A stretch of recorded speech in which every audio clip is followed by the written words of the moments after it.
Stay Nigeria. Peace is a path to the prosperity of a nation. Let peace reign. On the news this afternoon, hunger protesters take over protest ground in Port Harcourt. Police fire tear gas at protesters in Abuja market. RISEC denies police sealing off its commission in Port Harcourt. And on the foreign scene, Israel launches ground invasion of southern Lebanon. I am Jude Omamigbe. This is the news.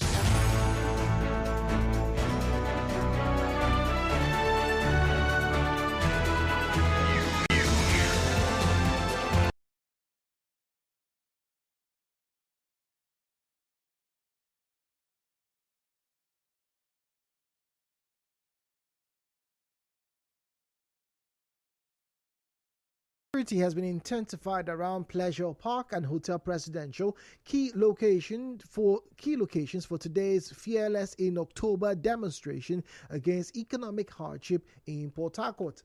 Correspondent Emeka Ortuka report that the protest is yet to begin. The protesters are not on ground in any of the locations. However, cane-wielding anti-protesters were seen gathering at the entrance of Pleasure Park. Journalists at the scene have reportedly been barred from taking pictures and videos. Meanwhile, one of the organizers of today's Fearless in October protest in Port Harcourt, Dimoa Dumka, has alleged that anti-protesters attacked several leaders of the movement at Rumokuta early this morning.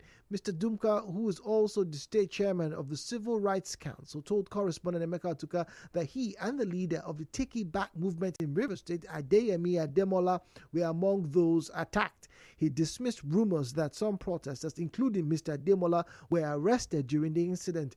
He said they will continue with the protest until their demands are met.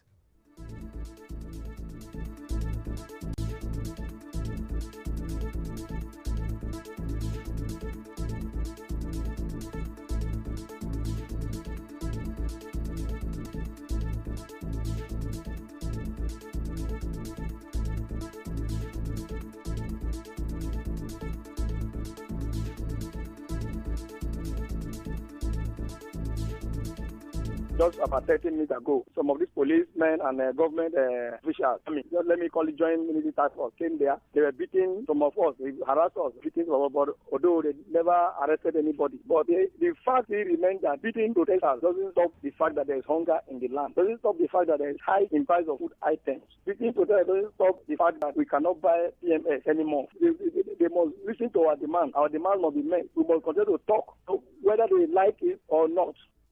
Now, Mr. Dumka also criticized President Bola Tinubu for failing to address key issues such as the operational status of the refinery, but instead focusing on awarding presidential honors to Senate President Godswill Akpabio and others. My expectation was to tell us when the refinery will start working, when they will start production, so that the price of PMS will come down. There was nothing like that. He was telling us how he's going to give Akpabio recognition. How does that concern Nigeria? You want to give honor to Akpabio? Somebody that is eating while people are hungry. You want to give honor to that kind of person? How does that concern Nigeria? In the meantime, protests are being held in other parts of the country like Lagos and Abuja as Nigeria celebrates its 64th Independence Day anniversary. In Abuja, police officers this morning fired tear gas at protesters. The protesters had gathered at the Utako area in Abuja, the country's federal capital territory, waving the Nigerian flag and banners with various inscriptions such as "End Bad Governance," "Diaspora Voting," and "High Living Cost," among others, but were dispersed by policemen. The October 1st, 2024 protest tagged Fearless in October was propagated on social media some 2 months after the August #EndBadGovernance protest. The two demonstrations are similar in themes as aggrieved young people demand a reversal of petrol subsidy removal and electricity tariff increase. Now, still on this, Rivers State Governor Siminalayi Fubara has vowed not to surrender to any lie and blackmail from any quarter. Governor Fubara said this while speaking at Nigeria's 64th Independence Day anniversary celebration at the Government House in Port Harcourt. The governor charged other governors to join hands with the federal government to fight oil theft in the Niger Delta and insecurity in parts of the north. Governor Fubara also promised to work with the federal government to eradicate what he called judiciary terrorism. He also promised to ensure the completion of all ongoing projects before the end of his tenure. Earlier, Governor Fubara had instead the guard of honor. President Bola Tinubu and Vice President Kashim Shettima also attended Nigeria's 64th Independence Day anniversary parade at the forecourt of the Aso Villa in Buda. As Nigeria celebrates 64th independence, legal expert Richard Walker has raised concerns about country's judicial progress. Speaking to our correspondent in America, Professor Walker, who is in law at the River State University, said the judicial system has more glory in the past than it does today. He stated that the judiciary is drifting away from becoming increasingly politicized.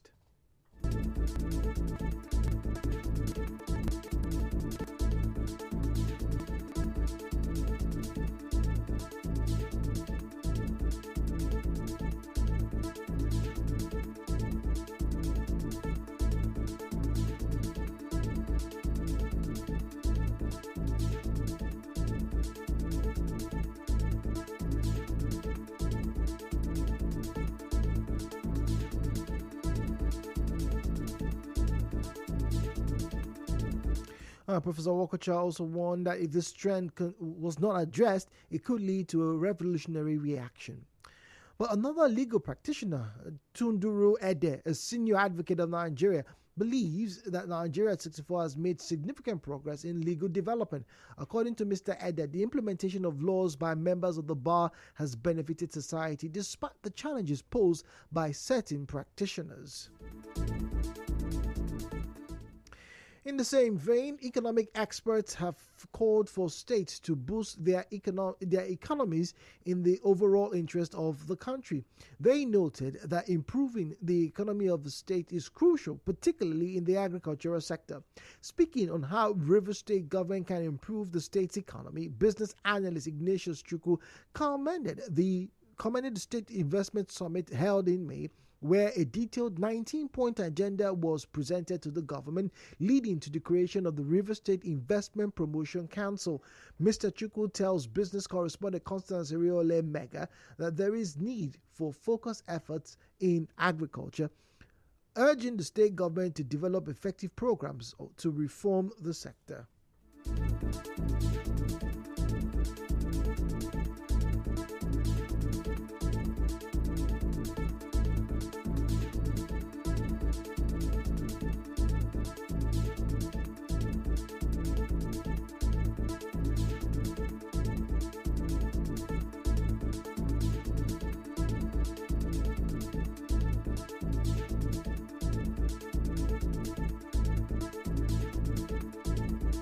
Subsidy is needed in the farm sector by input to improve seedlings, helping in cultivation through either mechanized system or higher labor. Create groups to go into processing. There should be operation everybody should farm. Support to fishing, drying it and packaging it for sale. We like what they are doing about revamping a Songhai farm. Let them help the cassava plant to begin to function optimally. It shouldn't be only Reason Palm that is working on palm oil. Every community develop your own palm oil plantations. If these things are done, River State economy can spring up before 2027 and grow from there.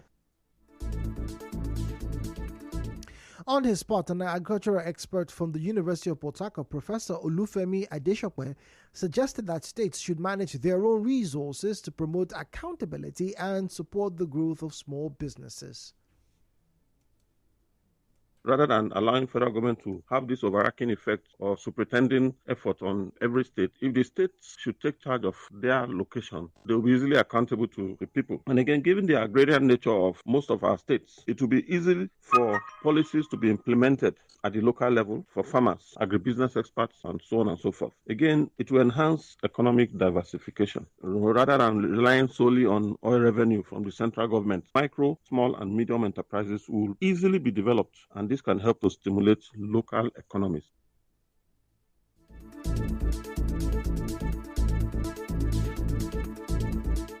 Well, still to come, RIESEC denies police sealing off its commission in Port Harcourt. Stay tuned.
Welcome back to the Media News. My name is Jude Omamigbe.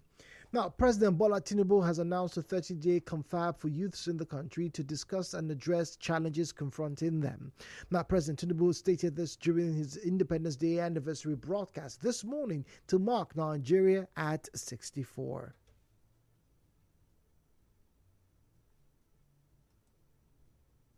The 30-day confab will unite young people nationwide to collaboratively develop solutions to issues such as education, employment, innovation, security, and social justice.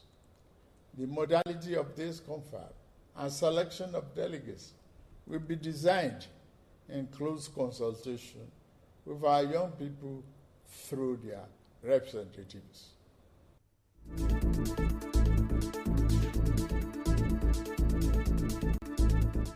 Now, President Tinubu also spoke on how the confab will be held. He said the government will consider and implement the outcome of the confab.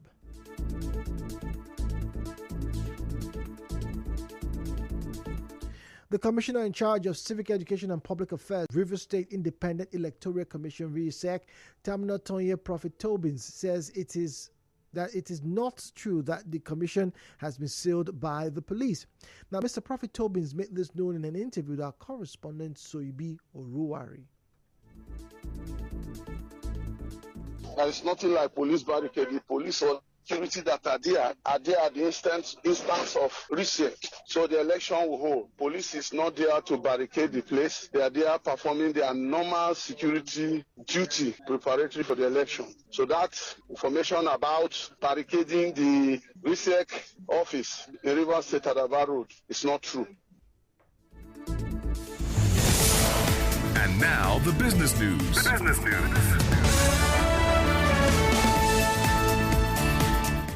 Now to business. Farmers under the aegis of All Farmers Association of Nigeria, AFAN, have raised alarm over looming hunger across the country and urged the government to intervene urgently to avert this. National President of AFAN, Kabir Ibrahim, in the statement said food inflation and severe pressures on Nigeria's agricultural system, including low mechanization, difficulty in access to credit, veritable and affordable seeds, manageable transportation, insecurity, and flooding were driving hunger. He said that unless urgent and focused action is taken to address agriculture and agri-business challenges, Nigeria could face devastating food shortages. In entertainment, Wizkid's Grammy-nominated album has topped the list of the most successful albums by Nigerian artists on Apple Music. It comes as Apple Music published a list of the biggest Nigerian artists, songs, and albums of all time to mark Nigeria's 64th Independence Day celebration. It said Burna Boy is the most streamed Nigerian artist of all time. In sports, Cameroonian Football Federation President Samuel Eto'o Fils has been handed a 6-month ban from attending any international matches involving the Central African country by a FIFA disciplinary panel. The former Barcelona and Chelsea striker was sanctioned following breaches of 2 articles of the world's governing body's disciplinary code. And finally, on the international scene, Israeli troops have invaded Lebanon in what the Israeli military calls a limited, localized, and targeted ground operation against Hezbollah. This morning, an Israeli security official tells the BBC that there has been no clashes yet, but the military spokesman later tells people in around 25 Lebanese villages to evacuate. The Lebanese Prime Minister says his country is facing one of its most dangerous phases and says 1 million people are displaced. That was the news this afternoon, but before we depart, a quick recap. On the news this afternoon, you heard anti-hunger protesters this morning took over the protest ground in Port Harcourt. And the police fired tear gas at protesters in Abuja Market. RISEC has denied police sealing of its commission in Port Harcourt. And on the foreign scene, Israel has launched a ground invasion of southern Lebanon. The news was edited by Martha Carey. To reach the news team, send an SMS or WhatsApp message to 0808-721-7215. 0808-721-7215. My name is Jude Omamegbe. Thank you for listening and good afternoon. Once again, happy Independence Day celebration, Nigeria.